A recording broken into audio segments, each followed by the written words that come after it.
Nichukue nafasi hii kusalimu katika jina la Yesu lipitalo kila majina. Kwa majina naitwa mtumishi Josephat Israeli Bakwa Mafuta, nasimamia kanisa la Pentecost Ebenezer Worship Center Sanawari ya chini. Siku ya kesho tutakuwa na ibada ya baraka sana. Mungu ametupa ufunuo unayohusu kwamba kuwatoa watu kwenye mashimo na kuwaweka huru.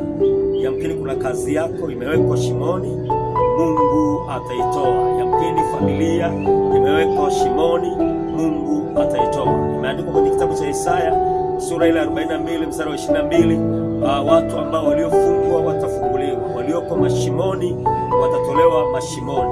Siku ya kesho tutakuwa ni siku ya kipekee kabisa, haijawahi kutokea. Leta wagonjwa, leta vilema, leta vichaa, leta mabubu, wenye kansa. Yesu Kristo mwana wa Mungu atawaponya.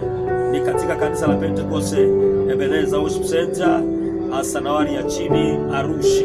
Nikukaribishe sana.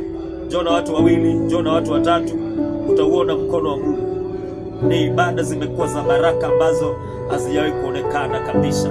Watu wengi wanafunguliwa, watu wanawekwa huru, na neno la Bwana linahubiriwa na watu wanafunguliwa. Mungu wangu akubariki.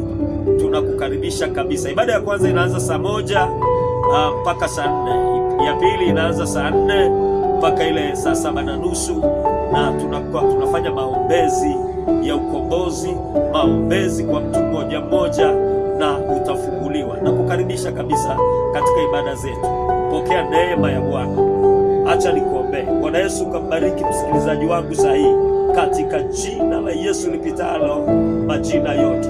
Bwana, kila anayesikia neno hili nikalete faraja kwake na ukampe uwepesi kwa ibada ya kesho ambayo ya Jumapili. Mungu bariki watu wako.